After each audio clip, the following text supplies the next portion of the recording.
Good morning, guys. Yet again, here we go again. How's that going? Wake up and it's still the same shit. Happy 4th of July, guys. Happy 4th of July. Hope you guys are getting off the right foot. Going to work, slogging through the day. And I'm here, of course, to bring you just a little bit of happiness as we get into, the same stuff we say every day, guys. I'm so tired of winning. One of these days, we won't be winning no more. You may even get tired of winning. I'm so tired, guys. So tired of winning day after day after day. Can't take it anymore. I can't take it. I want to be wrong so bad, guys. Let's get to the point of being wrong. All right, here we go, guys. Of course, last night we called a Super Bowl target that hit. Yeah, no, of course not. Baseline target, baseline slash bear. Of course, landing on top of our baseline target. Yeah, here we go yet again, guys. We still could have some more downside this morning, as of course the market's not going to be opening here in the United States for the 4th of July. Happy 4th of July, everyone, guys. Guys, the fireworks happens tonight. And, Trump will be signing the big, beautiful bill in spectacular theatrical fashion. It'll happen today. All right, how is it going, the chat? Let's catch up with you guys. Richie Rich, happy 4th of July, guys. Love from Canada. Let's go, guys. all the fire and explosions in the chat. Thanks again for that, D-Worm. Of course, we appreciate the chaos every single one of you bring. Spencer McPhrase also saying happy 4th. Thank you for dropping on by, Spence. OG Bobam says Master Don Otaku. Happy 4th. May the 4th be with you as always. Yes, May the 4th. May the 4th? It's not the 4th, though, of May. But yes, May the 4th of July be with us. In terms of price action, hopefully we'll get something out of it. But, yeah, still kind of calling for my target, which is going to be next week. Hopefully, by this Sunday, we start to see a little bit of a trickle on upward and hopefully breaking all-time highs by Monday or Tuesday. My my bets on Tuesday, again, Price is Right rules, breaking out to all-time highs. You guys, of course, have participated in this, and thank you so much for contributing, guys, to the chaos. Look at this. Look at this. It's crazy. Yeah. And the next one after my fail of a prediction, which we just lost Ramona and Jake the Snakes, the king of Ohio. Yeah, I'm still waiting to see if Jake. Jake, do you have another prediction you want to throw on the board? Let me know when you get on. If you got another one, we'll throw it back on there for you. Yeah, next one up is, of course, is mine. And then we have Braveheart McFreedom calling for possibly the 11th. That is Friday of next week. So, yeah, we still got bets in all over the place. I'm actually, for the most likelihood, of course, Ramona's always got good placements for targets. She had one right in the middle of all this, which I think could have really happened if we wouldn't have maybe had a long filibuster-like event in the House that day. That could have happened. That could have given the market a little more time to trade, but it didn't happen yesterday. And then her next prediction is on the 14th, which a lot happens that week, guys, on the 14th. So I'm calling for either Ramona likelihood or maybe Gamma. Gamma's right there on the end of that Friday. That entire week, guys, is what is going to be known here in the United States as Crypto Week, according to our lawmakers. We're going to get into that, too. If you guys didn't catch last night's stream, I will get you updated on there as well. Let's take a look and see what's going on with the talking heads over in Bloomberg, sitting in for, of course, the American markets as they're closed today. So it's a really good question. Honestly, I mean, European in almost every one of these instances, whether it's been in Italy, whether it's been in Germany, you've seen that the targets are really not happy to be targets. And so does this mean that, the targets get a little bit more emboldened and try to fight a little bit more?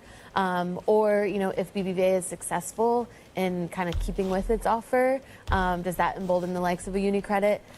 It's hard to say. I think it's very difficult to read across, what the situation is in Spain to Germany or Italy, beyond the idea that everyone seems to know and want to see more consolidation. It's just no bank would like to be consolidated.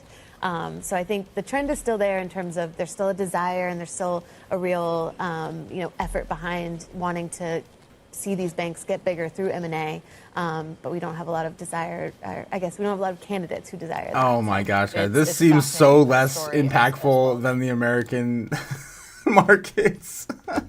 Just gotta tell you, that's how it feels. All right, so we probably might not watch much of Bloomberg today. I'm just not feeling it. I'm not feeling it without the American markets being open and all the chaos, of course, the the markets bring to the show. Let's see what else we can get into here. They're going to be talking more capital markets. Okay. Yeah, we could pretty much count Bloomberg out for today. I've got some news to pull up for you guys, of course, still. We can go over that. But it's going to be kind of a light show, of course, today being closed here in the United States. So let's bear with me. Digital currency showdown. Chinese tech giants plot the yuan stablecoin strike against the dollar. This one I thought was interesting enough to talk about today. Chinese tech giants are urging the central bank to grant them permission to issue yuan-backed stablecoins in a bid to challenge the growing dominance of the dollar. When I look at this, I just see the yen. What is that? That's not the yuan. What are you, stupid? I don't know. Whoever put that together. Let's see if it has anything to do with Japan. I don't think it does. China. Okay, so yeah, in China. The two firms intend to initially launch stablecoins in Hong Kong that are linked to the offshore yuan. According to the report, both firms aim to launch the stablecoins after August 1st, when Hong Kong's new legislation is said to take effect. The crux of the firm's desire to promote the yuan stablecoins are feels that the U.S. dollar's growing digital influence, if left unchecked, could pose a serious challenge to China. Don't worry, China. Once we get all these stablecoins wrapped up in the USD, I don't think it's going to do anything but bring more attention to the decline of the US dollar, because it's still backed by nothing. And the stablecoins, of course, will just be backed by nothing, wrapped in nothing. It's gonna be great. I can't wait. It's gonna be basically a digital Trojan horse for Bitcoin and other crypto technologies that are actually worth something. The tech firms, alongside Chinese academics, have been advocating for the internationalization of the yuan to counter the dollarization of the digital economy. Indeed, several current and former U.S. officials have stated the dollar-based stablecoins have the potential to extend the greenback's hegemony. They have implored the U.S. government to capitalize on its by establishing the stablecoin regulated framework. The message appears to be been received, with the U.S. Congress now closer to passing stablecoin regulation law known as guiding and establishing the National Innovation for U.S. Stablecoins, the Genius Act. Of course, the next big bill we're waiting for to pass Trump's desk. These developments, as well are growing adoption of stablecoins, USDT, which is largely backed by the U.S. Treasuries, have prompted the tech giants to urge a rethink on China's stance on digital assets. Wang Yongli, a former vice head of People's Central Bank, recently warned the dollar's growing digital influence represents a fresh challenge to the yuan ambitions in China. The global expansion of the U.S. dollar stablecoins is posing a fresh challenge for the yuan internationalization. It would be a challenge. It would be a strategic risk if the cross-border yuan payment is not as efficient as the dollar stablecoin. Wang stated, however, many observers argue that while China's desire for the yuan to become global reserve currency, like the dollar, achieving this goal is torpedoed by its tight capital controls. This reluctance to end these controls has since seen the yuan fail to challenge the dollar with its shares global payment currency when falling to 2.89% in May. So there you go, guys. China's trying to, of course, compete yet again with the dollar on the global stage via the stablecoin. But I just don't think it's going to matter. I don't think, you know what, I'm going to spend some time on that today, too. You know what, I forgot I have something over on the news on X. I could get a little deeper into my thoughts and beliefs on this, too.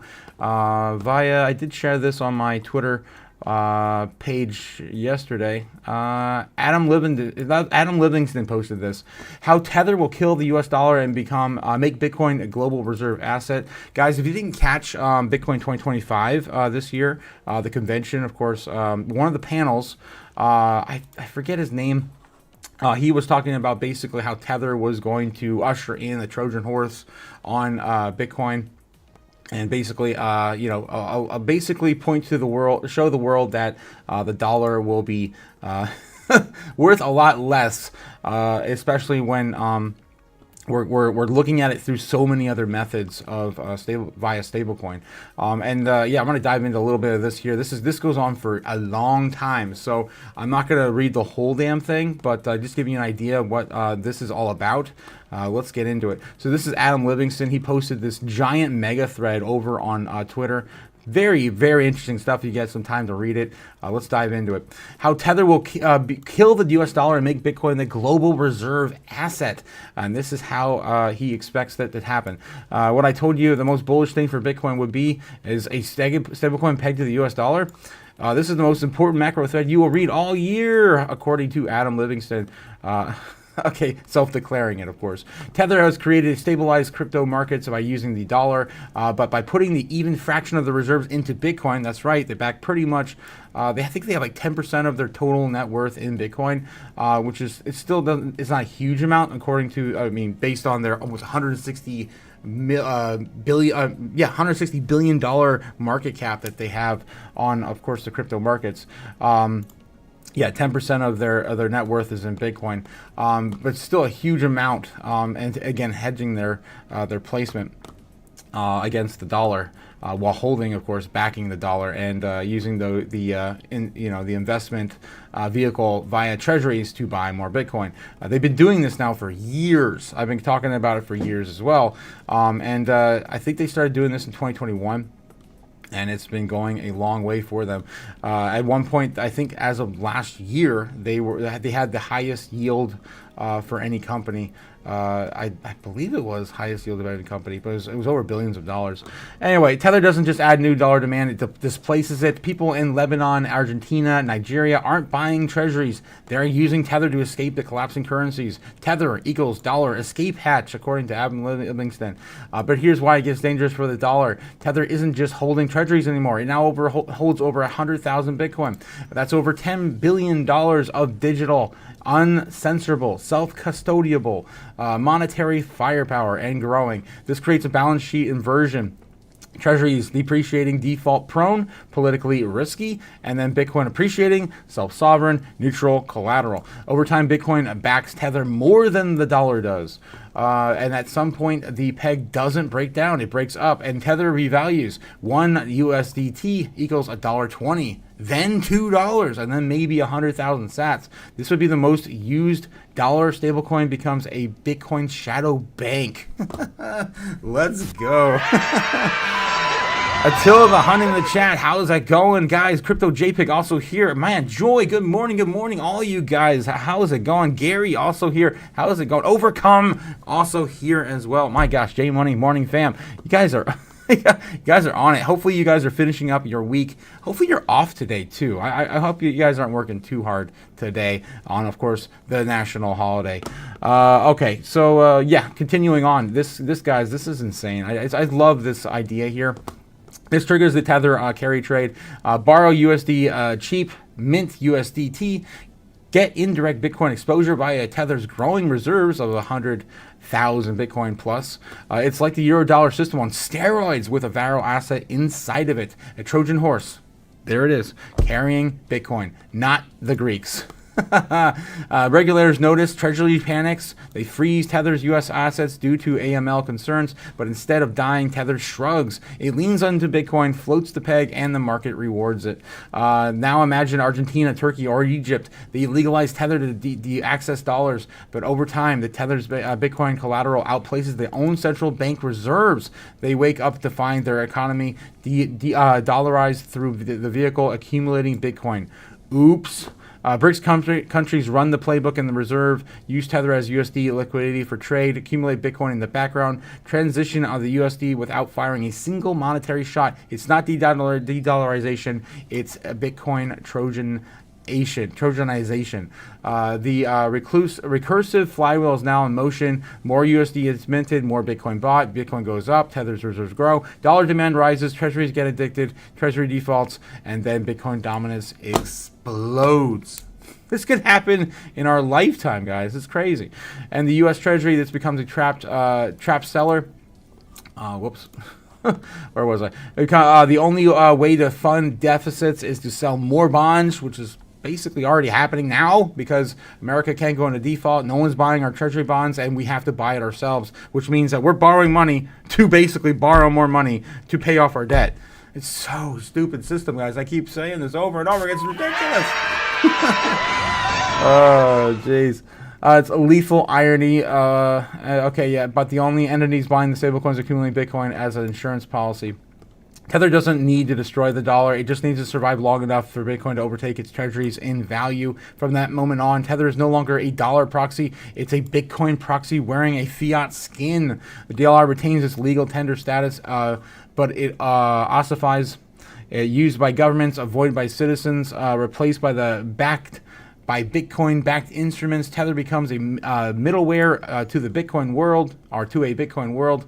At that point, even U.S. allies hedge in Bitcoin. Central banks allocate. Corporate settles in sats. Credit markets reprice using Bitcoin as collateral, not dollars. The global domination flips. This is where it gets a little, grain of salt type of territory, right? Bitcoin doesn't become the reserve currency by vote. It becomes a reserve currency collateral by math, dominated by silently been spreadsheets, measured in balance sheets, settled in private keys. All that was started with a stablecoin created to stabilize volatile crypto markets, and now the stablecoin is slowly dissolving the foundation of the dollar supremacy, one set at a time. Make no mistake, Tether was a Trojan horse, but not for the dollar. It's a Trojan horse inside the dollar, and inside was Bitcoin. Recursive monetary warfare, incentive weaponized finance. The future won't be decided by nation-state edicts.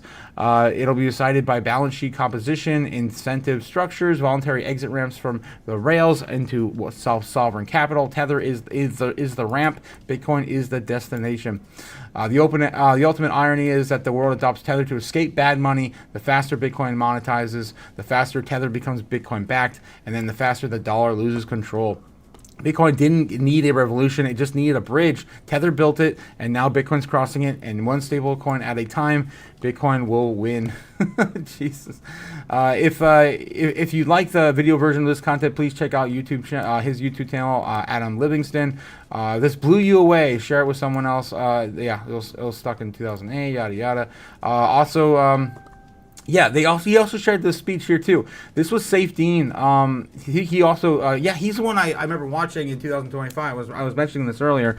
Yeah, this is it, guys. If you want to go even further into this, watch this. He'll break it down even easier for you than I did via reading Adam Livingston's mega thread. But Safe Dean Amos. He got on stage at the Nakamoto Stadium on Nakamoto stage in Bitcoin 2025 this year. If you didn't catch this, please do. This is awesome. Again, going into the same idea there that stablecoins, of course, will usher in the end of the U.S. dollar, basically. All right, or not the end of the dollar, but at least the global eyes or global view on it declining. All right, let's get back in the chat before we get into another topic. Take a look at I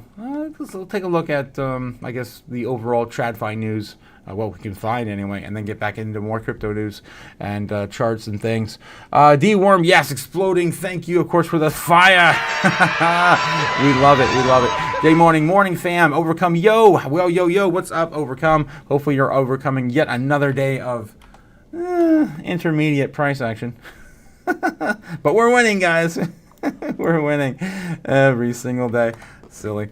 What else we have here?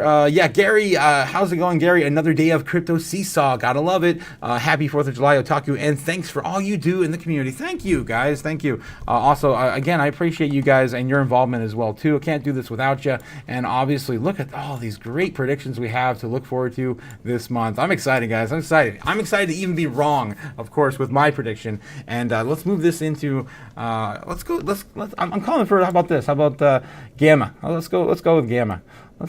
Something like this. Something like that. Well, damn it. It's a good middle ground, too. It gives us more time to kind of stack some stats. And, I'm calling for Gamma. Let's go Gamma. Let's get that money, as she says. All right. Let's make this one, I don't know. How about purple? Gamma Goddess. All right. Let's get back into this. Where are we at now? Chatty C, happy 4th. Yes, happy 4th, Chad. Crypto JPEG, good morning. Happy 4th as well. Yes, Crypto JPEG as well. Get till the Hound. Happy 4th, everyone. Safe. Stay safe out there. And drive safe to wherever your destination is today. Let's go. And guys, I will be heading out today. I will not have a live stream tonight, so we're going to make this one count today as much as we possibly can. I'm going to be on the road to Michigan to see a friend I haven't seen in 3 years. It's going to be fun. We're going to have a cookout, a bonfire, and just catch up on some old stories. Good morning, everyone. Happy 4th, says Joy. Yes, happy 4th. And Clifford Bushman in the house. Good morning. Guys, hopefully you are finishing up with your fiat job and, getting into a fun weekend. Touch some grass and cook some food. All right. Let's see what else we got to cover this morning. I found another one I like to read too. So that was, of course, the stablecoin aspect, right? The whole de-dollarization via stablecoin, and of course, yuan moving in with a stablecoin as well. But here we're going to get into more stablecoin. It's a particular theme today. Crypto Czar says the Genius Act is Trump's next big win after one big beautiful bill. Yes, and I agree with this. This is definitely going to be the next thing that moves the markets. White House AI and Crypto Czar David Sachs celebrated the passage of major legislative package called the One Big Beautiful Bill, while signaling that the key crypto bills are the next major victories for Trump's administration agenda. In July 3rd tweet, Sachs congratulated President Trump with legislative leaders by securing historic victories on the border security, tax cuts, welfare reform, deregulation, and they immediately pivoted to administration's next priority, announcing a next up Crypto Week in the House of July 14th. Genius Act stablecoins is heading to the president's desk. The Clarity Act market structure bill is headed to the Senate. That's also another big one too, the Clarity Act. I didn't know it was called that. I always referred to it as the market structure bill, But apparently they got a actual little clear clarity. How about they should call it No Claire Gare?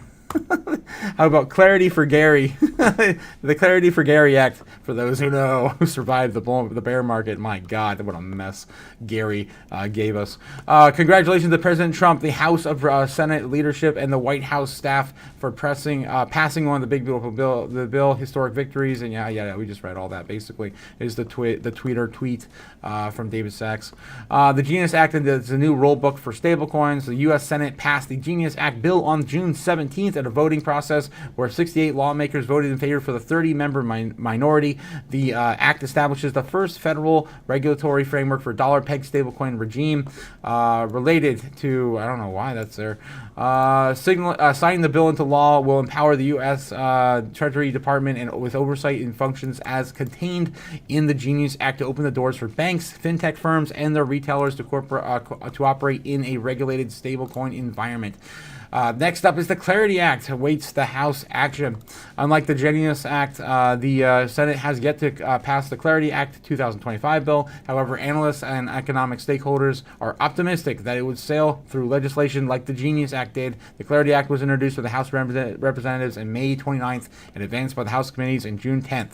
And yeah, Senator Lummis has said this pretty much, this very, pretty much a done deal. There's bipartisan support, as we saw as of last year, in both House and Senate, Democrats and Republicans that want to get this all done.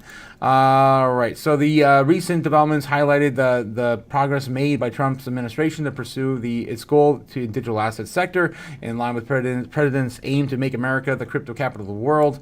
Many analysts believe that this newly passed Genius Act and other related bills will promote stablecoin adoption and enhance the U.S. Digital assets ecosystem with a significant effect on the broader cryptocurrency industry. Yes, it's coming, guys. More winning. We're gonna win so much, you may even get tired of winning. I can tell you, we will. We will definitely get tired of winning. All right, guys, let's see what else we got here today. I got another article pulled up too. Where to go? MetaPlanet is to launch a Bitcoin-backed stock offering 10% yield in Japan. This may be the biggest crypto stock offering in Japan to date. MetaPlanet launches Bitcoin-backed preferred stock in Japan, aiming to offer 9 to 10% yields. MetaPlanet's yen-denominated product could revolutionize fixed income investing across the seas and, of course, the land of the rising sun. Japan eyes inflation proof of investments with interest rates low and inflation high. Bitcoin-backed securities offers savers a higher yield yen-based alternative. The Japanese listed company MetaPlanet is preparing to launch Bitcoin-backed preferred stock options as this new financial product could reshape Japan's fixed income market. With interest rates in Japan staying historically low, MetaPlanet plans to offer yen-denominated securities with high annual yields, 9 to 10%, using Bitcoin as collateral. The problem with Japan's financial market. Let's get into this. Crypto expert Adam Livingston. Wow, we were just talking about, who guessed it, Adam Livingston, explains that Japanese households of over 2,200 trillion yen in financial assets.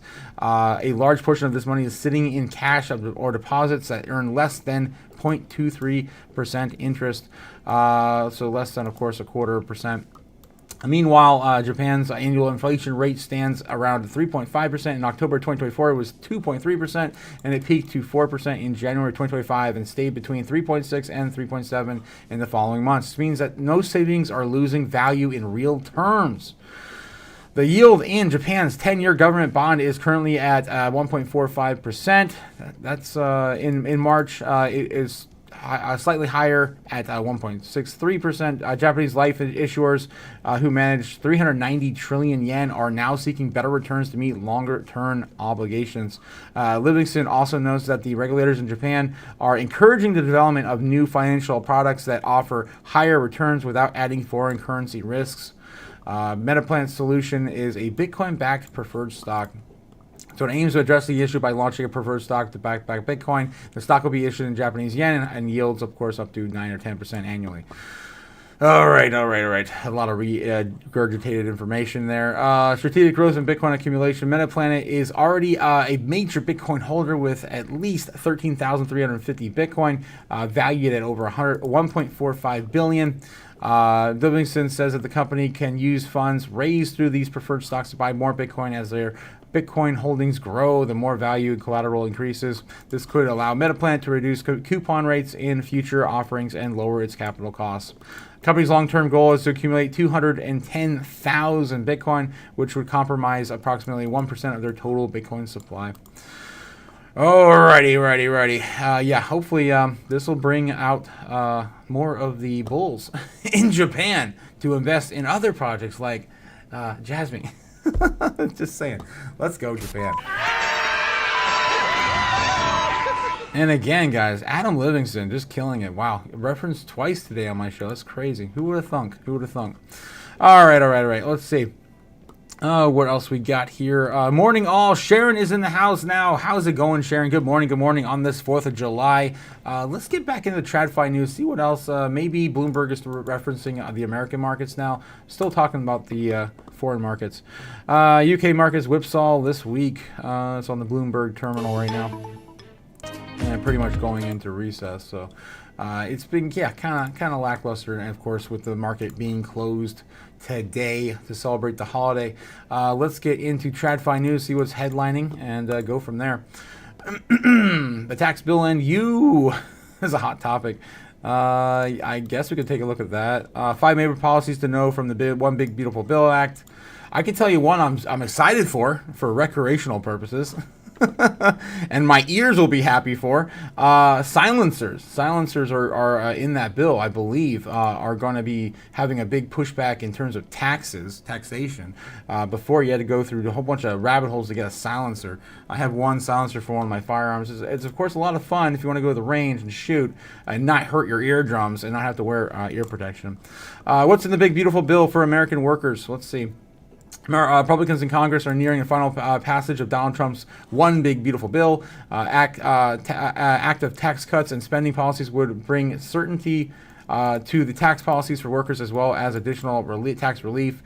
The big beautiful bill will cut taxes by nearly $4.4 trillion over the next decade, according to an analyst at the Congressional Budget Office and Committee for a Responsible Federal Budget. Much of the total comes to the extension of tax policies were set to expire at the end of this year, of course, from Donald Trump's previous term.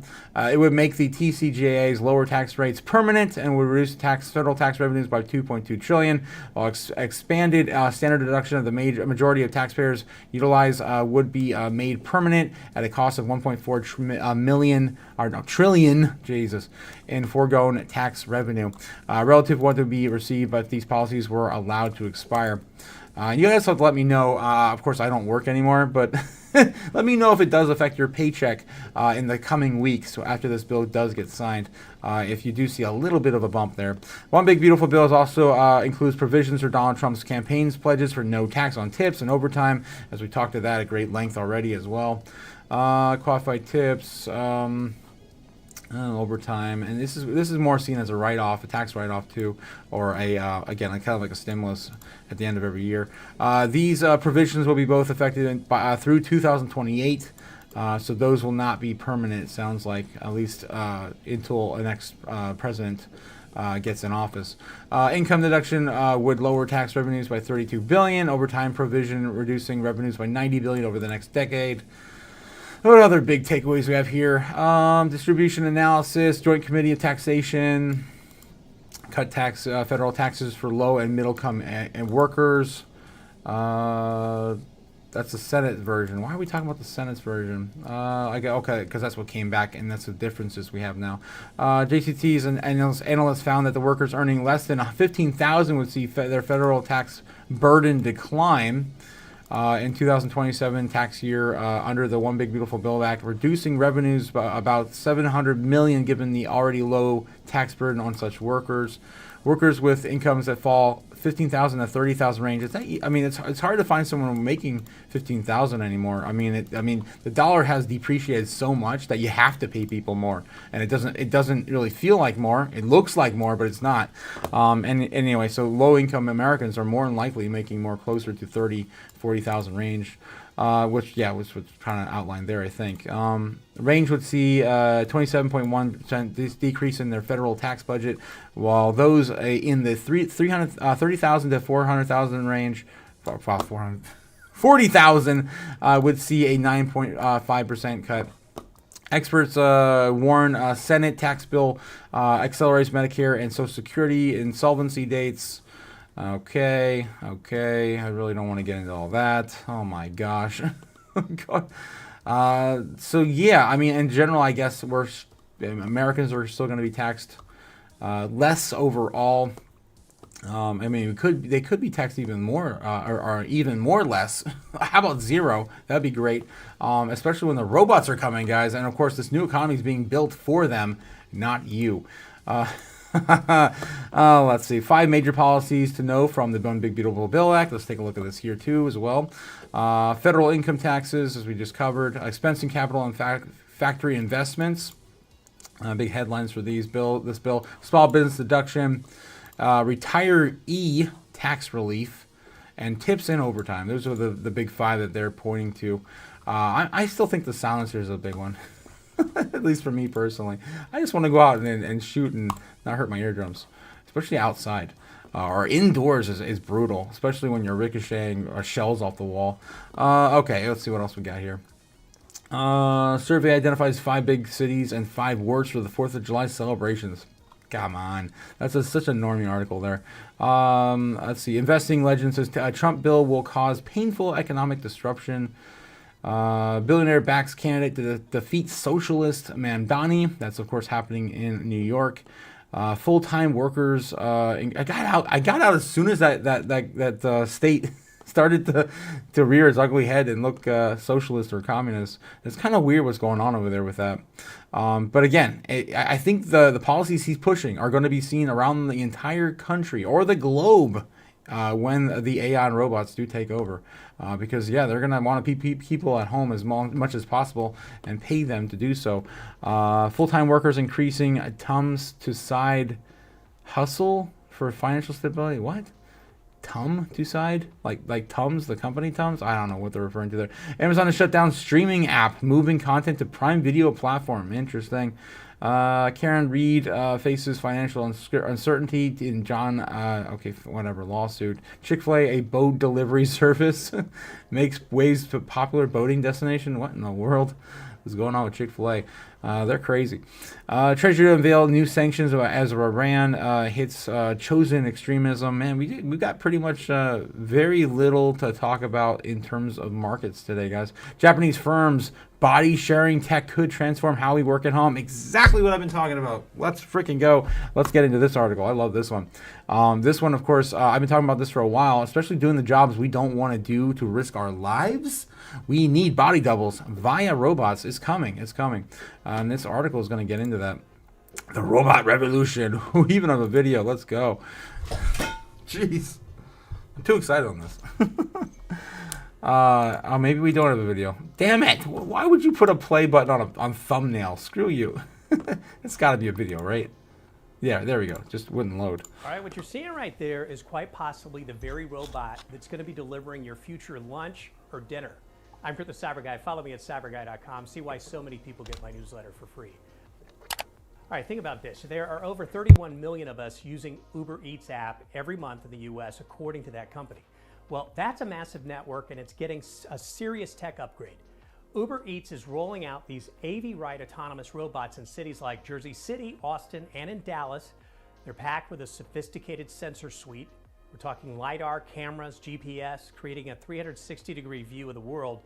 They navigate sidewalks, traffic, and people all on their own, and the fleet is expanding so fast there's soon to be hundreds of these things. Well, that means that the chance of your next burrito or pizza arriving like this is getting a lot higher every single day. I want my burrito delivered by a robot. Get our food. So here is a question. As our world gets more automated... Oh, they come in red too. I'm going to buy what do we one. lose when we can no longer say thank you to the person delivering the food to our door? Well, we don't need a tip no more, I'll tell you that. Yeah, we lose a little bit of our humanity, of course. That's coming. It's going to happen. It's already happened. Hell, we literally stare at screens all day, guys. I'm staring at a screen right now. What do we lose? Of course, human-to-human interaction, for sure. There's been tons and tons of sci-fi movies about this. Of course, I tell you guys every single day that sci-fi is, of course, giving us a window into the future, and we're living it right now. All right, let's get into what we're talking about here. And this is, of course, the robots actually doing the job, not delivering your burritos. Not just that, but also, if you don't want to go to work today, let the robot do it for you. H2L, a Tokyo-based technology startup, has launched a capsule interface. This breakthrough device allows you to control robots with your entire body, transmitting not just movement, but also physical force. This technology is poised to transform how humans interact with robots and digital avatars, offering a new level of immersion and precision. And here we go, guys. Let's get into it. Paralyzed man speaks and signs with a AI brain-computer interface as well. I guess that's also related to this. We don't have to go into that, but yeah, that's also stuff happening in the back end as well. Advanced muscle displacement sensors and the heart of capsule interface. At the core of the capsule interface are sophisticated muscle displacement sensors, unlike conventional teleo operation systems that rely on motion sensors or exoskeletons. H2L sensors detect even the smallest changes in muscle tension. This allows the device to capture both the intent and the effort behind every movement. When you lift, push, or grasp, the system measures how much force you're applying and transmitting that data to a remote robot in real time. Kind of like what we saw at the Tesla Expo at their robo-taxi event. When all the Tesla robots were being controlled. They weren't AI driven. They were all being controlled by Tesla operators at the company. That's similar kind of movement. The result is more authentic, responsive, and natural interaction between human and machine. Seamless remote operation comfort means control. The capsule interface is designed to comfort and accessibility. It can be integrated into chairs, beds, allowing you to operate robots while you're sitting or laying down. There's no need for bulky wearables or complicated training. Instead, you simply move your limbs, and the system instantly records and communicates these movements and the associated muscle activity. Equipped with display and speakers, the interface also provides real-time audio visual feedback, creating a two-way connection that feels intuitive and engaging. Kind of reminding me like the robots in a lot of my sci-fi animes. Like Gundam. Jesus. I love, of course, when anime and sci-fi meet the real world. Real-world applications, speaking of which, are from business to disaster response. This is where I think it's going to excel at best. When you don't want to send a human into a area where you're going to get harmed in business, and that's where of course military gets involved, and we have robots fighting robots in the future wars ahead. In business, professionals can attend meetings and perform tasks in distant locations by operating a humanoid robot from home or nearby office. Delivery workers can remotely carry heavy loads, reducing the physical strain. Capsule interface also has a significant potential disaster response, enabling operators to control robots in hazardous environments without risk to human life. In everyday life, it can assist with household chores, support elderly family members, and help farmers manage agricultural robots remotely. The future of body sharing, expanding sensory feedback. Looking ahead, H2L plans to make the capsule interface even more realistic by adding a new feature called proprioceptive feedback. In simple terms, it means that the device would not only let you control the robot, but also allow you to feel what the robot is doing, like sensing resistance was lifting something heavy or feeling the texture of an object through the robot. That can definitely be done with haptic feedback and things like that within the capsule. That's what I'm assuming. By giving you this kind of physical sensation, eventually, like deep dive style VR experiences controlling a robot. I definitely see that happening in the future too, as we've already seen like the likes of like IBM backing those types of projects in a Ghost in the Shell like attempt. The experience becomes more like lifelike, making remote collaboration with communication feel even more natural and engaging. This upgrade could unlock new possibilities in areas like education, healthcare, and entertainment, whereas a true sense of touch and movement can make a big difference. What a world when you guys we're all living in metaverses. We're all basically getting these same like experiences via sensory displacement devices such as this. It's all coming. It's all coming. This is what they want. Kurt's key takeaways. In the end of the H2L's capsule interface is a glimpse into the future where our physical presence and abilities can be extended far beyond our own bodies, making it possible to control robots with natural movements and even transmit feeling or force. This technology could change how we work and help others connect across distances. There you go, guys.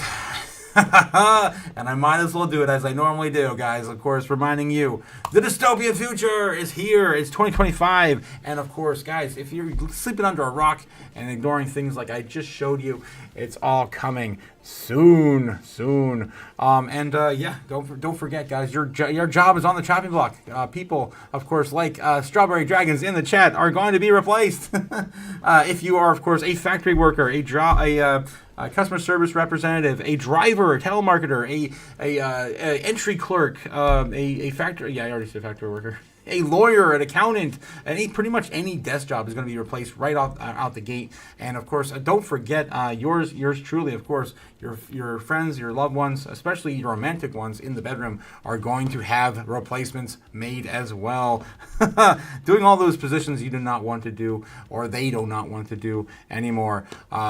Guys, that's coming. The future of AI and robots is here. Let's freaking go. This is not a drill. This is not a drill. All right. I love it. I love it, guys. Every day we get closer to that dystopian future. We talk about every day. Okay. Paralyzed man speaks and sings with AI brain computer interface. Interesting. Look at that. Check this out. It's a little brain chip is allowing a patient who is completely paralyzed to speak again. And for the first time, he can even sing. I'm Crypto Cyber Guy. Follow me at cyberguy.com. That is where my newsletter. Pretty cool stuff. Oh, we'll call that good there too. But yeah, we got so much advancements happening all the time, and we don't even know it. And of course, if we're seeing it now, you know how long the government's had it. Just saying. All right, let's take a look at some of the headlines over at CNBC today as well. What they are headlining today. From mustard makeovers to beef tallow, 6 food and beverage trends that could take over. Okay. Let's look at things that are more pertaining to our space. Apple scores big victory with F1, but AI is still a major problem their company's still way behind on AI. Trump's Vietnam Pact takes aim at China, but it raises more questions. Okay. And again, going back double on this one here. Apple's also, I think, looking at going towards OpenAI to resolve their issue with being so far behind with AI. I think that's kind of the narrative right now. Trump's tariff decline is looming for Europe, and here's where the things stand. We can take a look at that. Wall Street is cautious. Oh, I don't know if we're going to be able to read that, actually, because I'm not. Oh, yeah, we can read that one. Okay, cool. Thank you, CNBC, for allowing us to read your platform today. My God. One big, beautiful windfall for the U.S. Space Force. Yikes, I guess they're getting cuts. Who's really using Space Force? We don't really do anything in America anymore in terms of space. That's all Starlink. Tesla's SpaceX program. Trump's big beautiful budget bill will include a new tax break worth up to $2,000. I don't know what that's referring to. That might just be an ad. I don't know. I can't tell. Some international LGBTQ towers will be pulled back to the U.S. trip. What? I don't know what's going on with that. Dow jumps more than 300 points. S&P 500 sets new record after strong June jobs report. Of course, that happening yesterday. And that's pretty much all that we got headlining on CNBC. Kind of really lackluster on CNBC end compared to Fox Business. Trump's tariffs deadline is looming for Europe. Here's where things stand currently with that trade deal. All eyes are on talks between U.S. and European Union, which have yet to strike a trade deal, and it says that just days to go before Washington tariffs come into full effect on July 9th, sorry. Should the trading partners fail to reach an agreement by July 9th, when a 90-day reprieve of the U.S. President Donald Trump's so-called reciprocal tariffs end, EU goods imported on the U.S. could be hit by duties of up to 50%, retaliatory measures from the EU targeting a wide range of U.S. goods, which have also been temporarily put on hold, could they follow shortly afterward. The U.S.-EU trade relationship is one of the most important in the world, accounting for around 30% of global goods trading, according to European Council. Medical and pharmaceutical drugs are products. Road vehicles, petroleum products are some of the top traded goods. In 2024, trade between the two transatlantic partners were valued at around 1.68 trillion euros. When taking into account both goods and services, the European Council said the EU recorded surplus of 198 billion euros when it comes to its goods, but logged a deficit of around 148 billion euro in the trading services. Jeez. Meaning that the bloc overall had a trade surplus of around 50 billion euros in 2024. Trump has repeatedly taken issue with the trade relationship between Washington and Brussels, suggesting it is unfair and accusing the EU of taking advantage of the United States. Very, very much so. But is it enough to make a fuss over? 50 billion. That's euros. In the grand scheme of things, we're never going to turn this country around. What are you, stupid? I hate to say that out loud. It hurts. But anyway, it is what it is. European Commission President Ursula von der Leyen seemed to echo the view on Thursday. What we are aiming is to agreement in principle, she said, adding to the detailed agreement that was impossible to reach during the 90-day reprieve. Von der Leyen also reiterated if no agreement is reached, all the instruments are on the table. So that's where we currently are with Europe. So that could go down next week in a bad way, more than likely, than a good way. I think everyone's coming to the table, though. It may be a bit late for some, but we have, of course, positive trade talks now with China. It feels like we're kind of going back on that a little bit too, especially on the rare earth stuff. And in retaliation to that, I think we've actually started mining some rare earth magnets in Wyoming, from what I hear. So I don't know. Trade in general has been kind of off the wall. Russia too. Trump apparently had a bad conversation with Putin, which I don't see headlining anywhere. That happened yesterday. Let's see if we can dig that up. The Trump-Putin thing. And this was basically on war. Trump says Putin yielded no progress on a Russian-Ukraine ceasefire. That's what I'm pointing to there, basically. There's one that was 9 hours ago. There we go. Trump disappointed by the call with Putin to speak with Zelensky on Friday. So today he's talking to Zelensky. Let's see if we can get this this war wrapped up. It's been going on long enough. 3 years now. I'm pretty sure it's been 3 years. Basically right after Biden got in office, I think. After speaking with Putin on Thursday, Trump plans to speak at Ukraine President Volodymyr Zelensky on Friday. He said he remarks to reporters on his return to Washington from a trip to Iowa. I'm very disappointed with the conversation I had with President Putin because I don't think he's there, and I'm very disappointed. I'm just saying I don't think he's looking to stop, and that's bad. The two leaders did not discuss a recent pause in some U.S. Western shipments to Kyiv during the nearly hour-long conversation. A summary provided by Putin's aide Yuri Yershkovov showed. Within hours of their concluding call, the apparent Russian drone attack sparked a fire in an apartment building in northern suburb of Kyiv. Ukrainian officials say that indicating that little changed in the trajectory of the conflict. So yeah, that's still going on. We're giving weapons. We're giving so many weapons, but we are giving weapons. Said Trump. Okay, and we're working with them and trying to help them, but we haven't completely stopped. Of course, it's probably catching him on getting on the plane. It's so funny to him say stuff like that.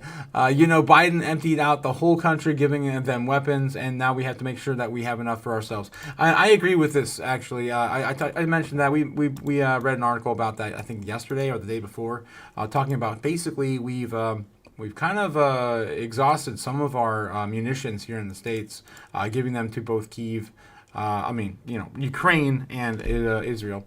The diplomatic back and forth comes as low stockpiles are prompted in the U.S., past shipments, and of course getting into more of that stuff as well. Okay, so I think we're all caught up there. So yeah, that's kind of your macro overview this morning with TradFi at least. Let's see if we can find any more crypto news this morning. So far we've talked about MetaPlanet. We talked about de-dollarization via stablecoins, via basically being the Trojan horse. Check out the 2025 Tether panel. I think it wasn't Tether that did it. It was what was his name? I thought I shared it over here. Oh yeah, it was at the end of this right here. Yeah, if you guys haven't seen this yet, Saif Deem Amos had this panel at Bitcoin 2025. It is spectacular. Of course, talking about the big Trojan horse that is, of course, stable coins and Bitcoin inside of it. So take a look at this. This is absolutely phenomenal. He breaks it down very well. It's been a few months since I watched this because, of course, Bitcoin 25 happened in, was that April? May? I think it was April. All right, guys, let's go back. Let's get back into what else we can dig up today. Speaking of which, let's take a look at the real news over on X. See what we can dig up over here. Share with you guys what I have this morning. I don't have too much because it is kind of early, but let's see what we have. This is what a single income and at a standard 9-to-5 job afforded a family in the 1950s. What went wrong? Oh, I wonder what went wrong. Of course, brought to you by the Illuminati bots. Love, of course, the chaos they bring over there. I can't share all the stuff that they share, though. It's kind of crazy. A Bitcoin in 2030. How many Bitcoin can we get for this? One. One, Skylar. Jeez. One of my favorite shows of all time. Of course, Breaking Bad. Was not a big fan of the show when it came out, but man, was I blown away when I got really deep into it. Okay, Neil Jacobs, 110,000, and so many people are still clueless. We are still early, according to Neil Jacobs. What else we have here? Fiat Archive shares this. Just in, Elon Musk likes Twitter comment that he's quietly stacking Bitcoin. I don't know if this is legit or not, though. It's kind of. I guess we could ask Grok, but are they really going to go through all? Is Grok really going to go through all of Elon Musk's likes? I don't know.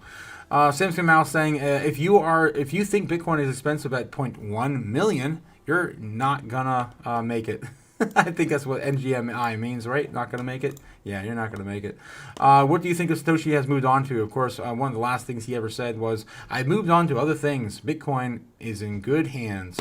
Satoshi Nakamoto, April 23, 2011. What other things do you think he moved on to? Or he, or she, or them, or they, or whatever. A group, it could be possibly. Yeah, I don't know. I would say... maybe they passed on. So of course, if you believe the great Hal Finney was Bitcoin's creator, Satoshi Nakamoto. Bitcoin. Okay, so breaking. President Trump's big beautiful bill, of course, passes the White House or passes the House vote and the Senate. It's all done. All right, let's see what we can dig up and find some breaking news today. See what everyone's talking about on Twitter. Hopefully not getting banned. Every time I do this, I'm so afraid I'm going to get banned.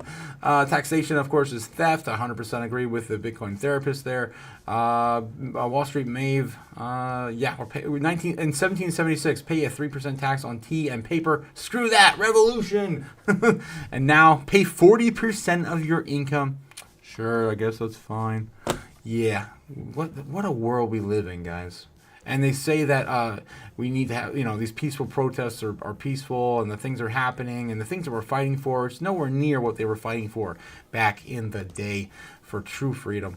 Safety says that, speaking of safety, there he is again. Wow, guys. The same people keep popping up, is saying that Bitcoin is growing faster than anything in history and is going to $100 trillion market cap. And Crazy. I think, it's still early days in the sense of just numbers, because I think it's it's not a matter of consumer adoption. It's not a matter of how many people download the iPhone, how many people download a Bitcoin app. For me, it's about the size of the cash balances more than the number of people. And so you can look at the size of the cash balances that are in dollars. There are, or dollars or dollar-based currencies, which are all other fiat currencies in the world. You've got around $100 trillion in fiat currencies. You have another $100 trillion in bonds, and you have something like another $30 trillion in gold and some other assets, maybe real estate and stocks. Some of that you could think of as being a cash substitute, which Bitcoin is competing with. So I would say the total market for a monetary asset is about $300 trillion.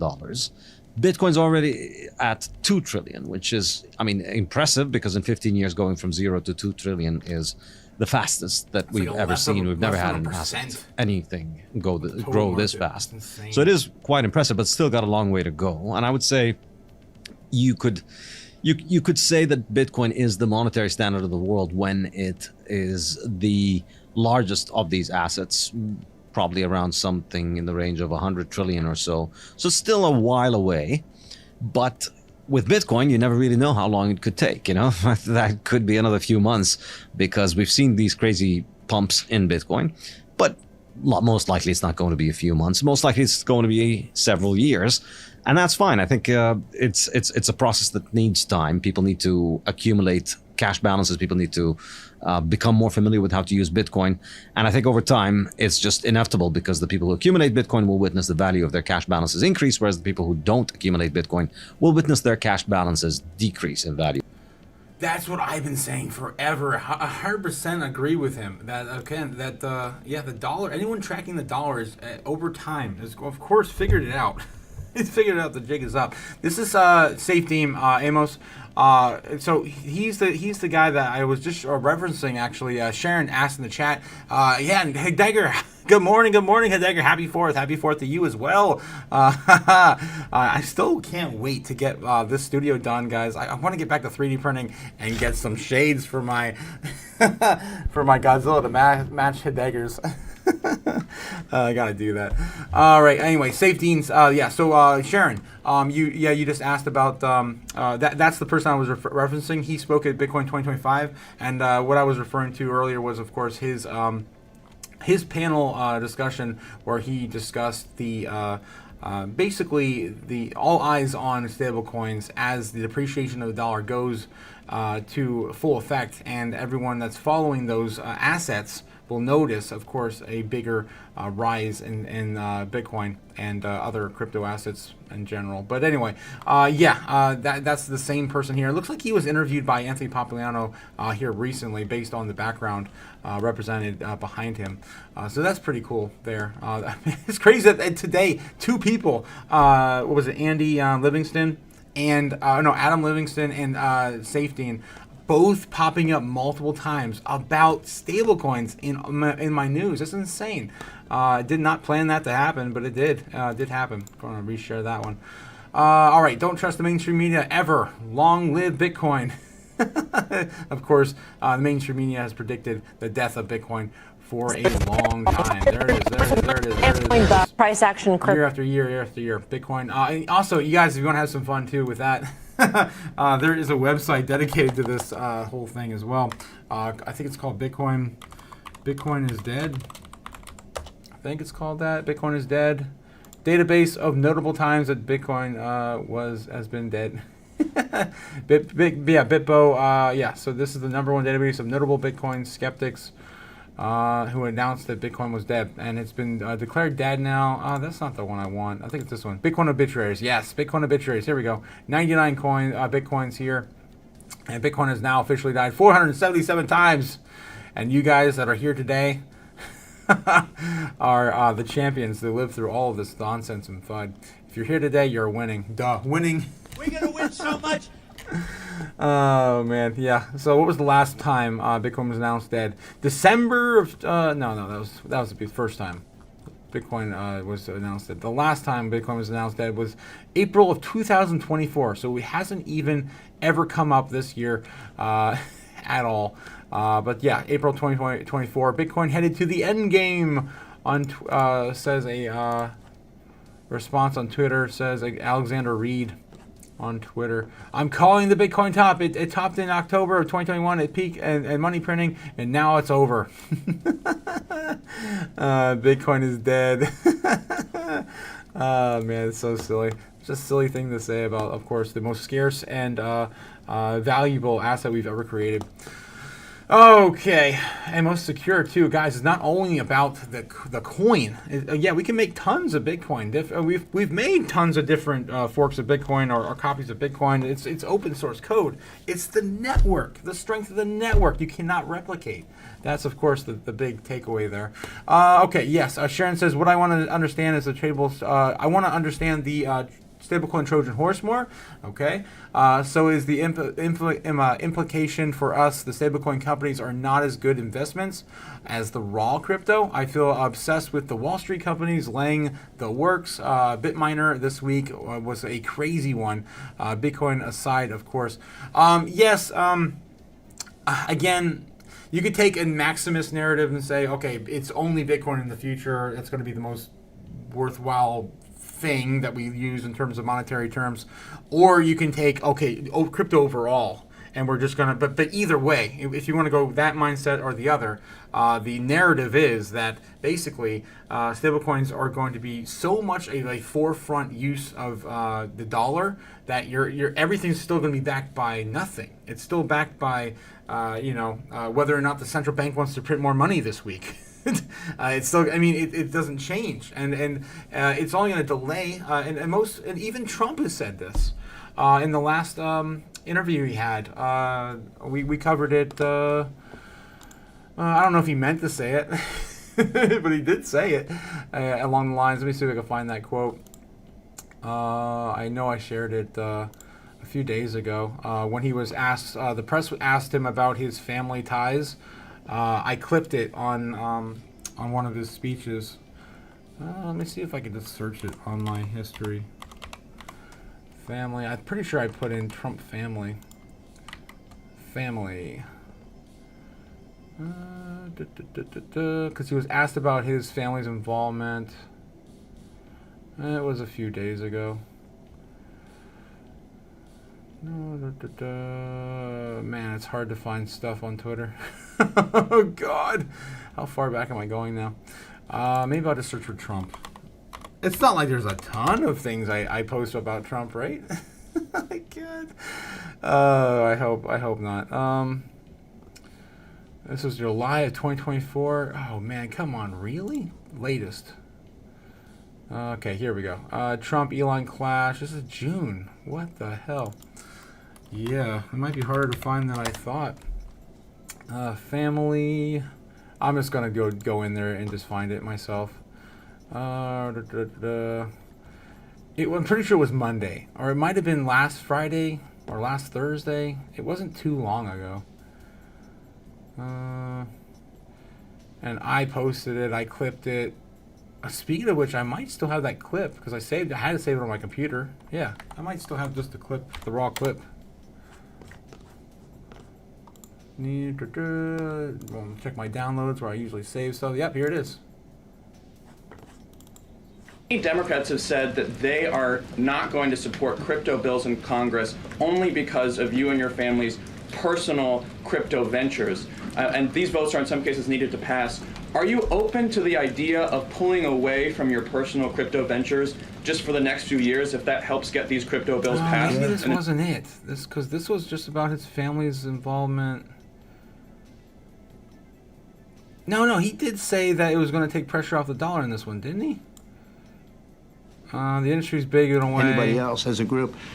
And we've created a very powerful industry, and that's much more important than anything that we invest in. We invest in it, but really that was an industry that wasn't doing particularly well. I got involved with it a couple of years ago, and before the second term. I got involved before I decided to run. I only decided to run because I saw what was happening, and Biden was incompetent, and the administration was crooked and incompetent. And I was in Bitcoin then, not knowing if I was going to do it a third time. So it's become amazing. I mean, it's the jobs that it produces. And I notice more and more you pay in Bitcoin. I mean, people are saying it takes a lot of pressure off the dollar. There it is. There it is. He said it out loud. It's going to take a lot of pressure off the dollar. And it's a great thing for our country. So I don't care about investing. You know, I have I have kids, and they invest in different things. They do. I don't know if he exactly meant what he said or if he slipped there. I don't know. But my takeaway from that is, of course, that that at some point, it is going to basically delay the death of the dollar. And I don't think we're going to see the death as we know it in our lifetime. I hope we don't, because that's going to be definitely a dystopian future-like event. Everyone's bank accounts basically get drained overnight because no one believes in America becomes insolvent or something. But yeah, Sharon, I still think that's a huge narrative we're going to see in the future. And I think that stablecoins are going to bring, again, more optics into that world. Just everyone's more eyes on the dollar depreciating at a great rate.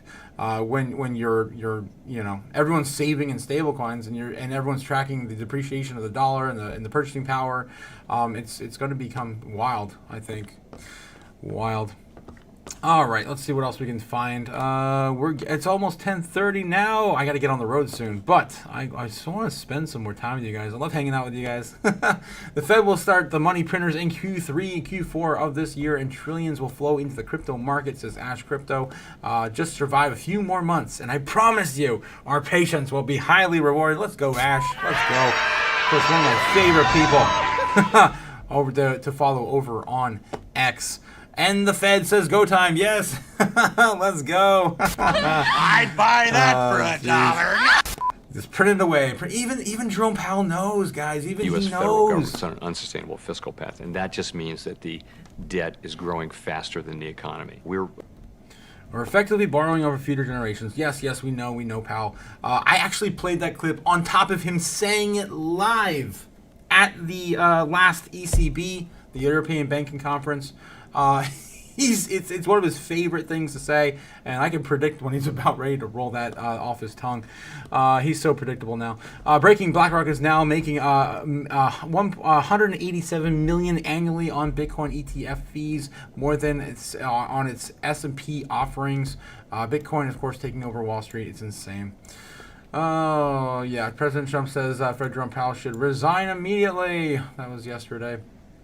All right, guys. So you get the idea. It's getting kind of lackluster here. We covered this a few days ago too. Vitalik coming out and saying that he wants to go more of a crypto punk kind of route.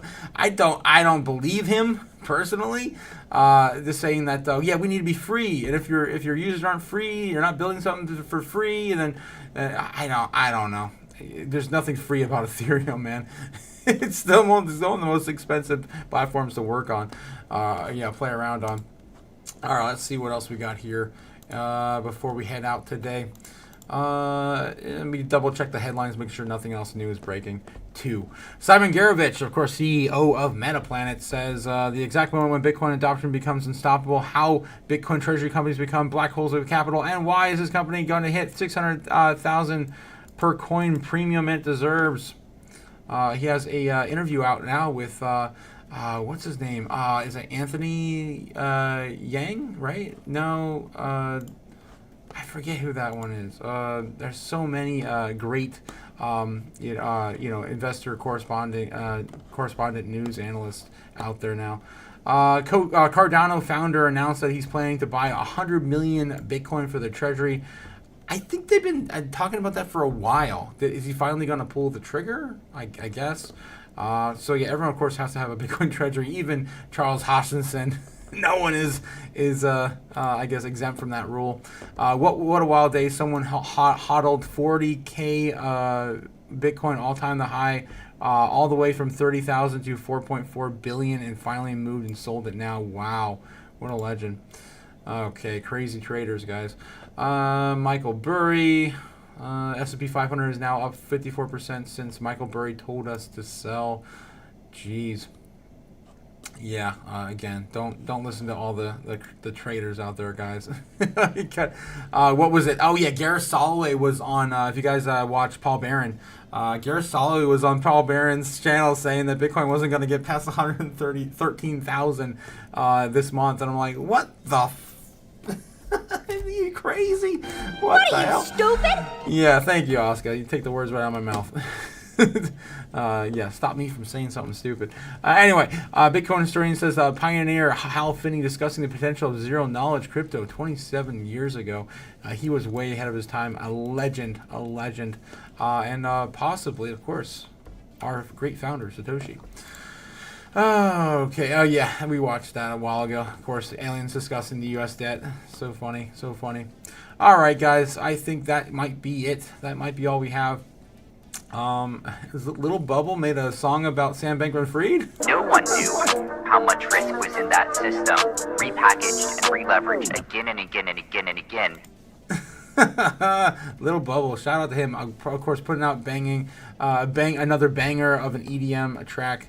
Love it. Of course, my favorite is still the one around. People that use fiat currency as a store of value, there's a name for them. We call them poor.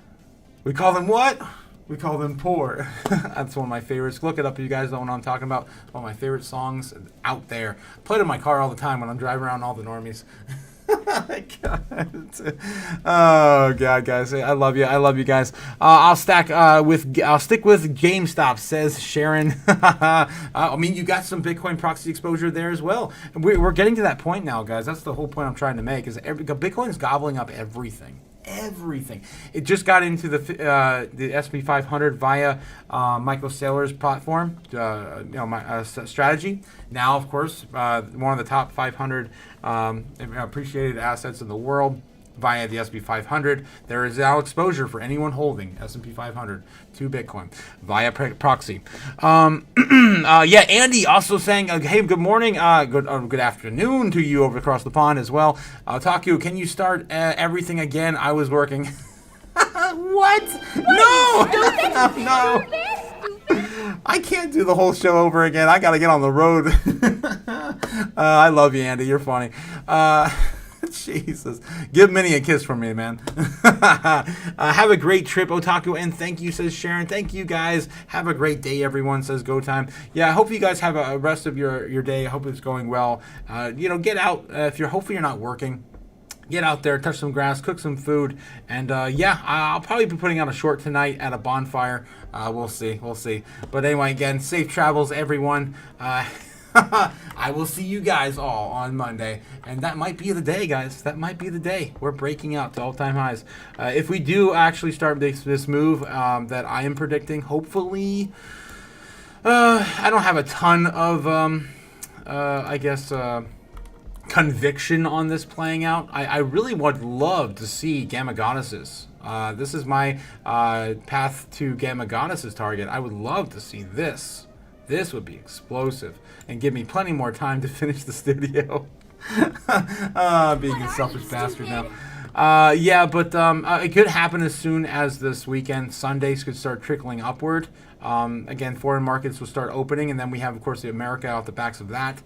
So keep an eye out. Right now, Bitcoin's falling down into 107.8, heading down towards our bear target. As, of course, last night we called for a baseline /bearish resolve, and that's exactly what we're getting. Of course, tired of winning, guys.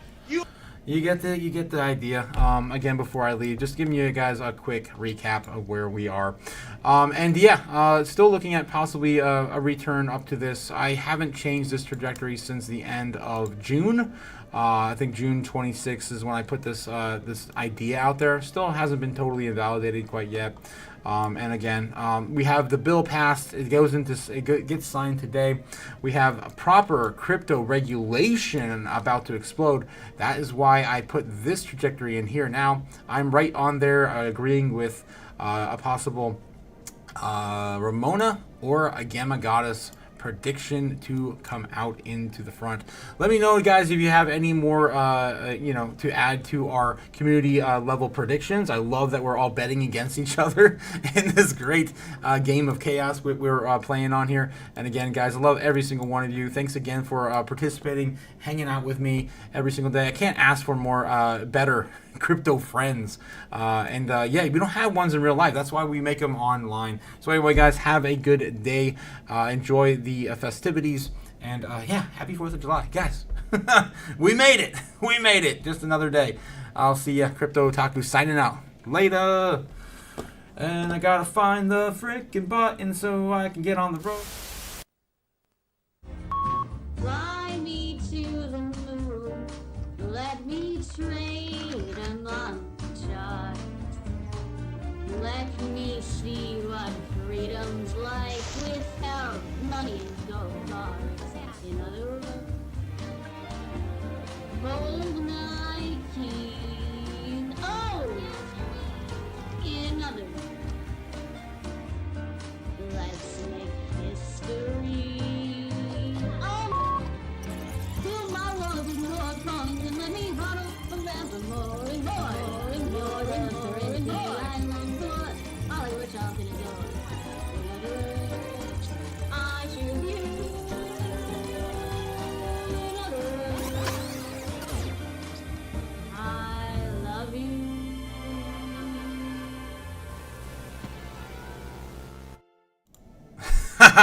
Yes, Clifford Bushman, happy birthday, America. I will see you guys on Monday. Yes, again, another friendly reminder, I will not be on tonight doing the Crypto Chaos magic, unfortunately. I will be in Michigan. Hopefully you guys will have some good times too. I will catch you tomorrow. Tomorrow? No. Monday. See you next time. Of course, the Dagger. We'll see you again soon. Have a good one, guys. Peace. Oh, if I can hit the right button. I'm so off. Oh my god. Oh no. Everything's falling. I will catch you. I'll catch you guys again soon. Peace.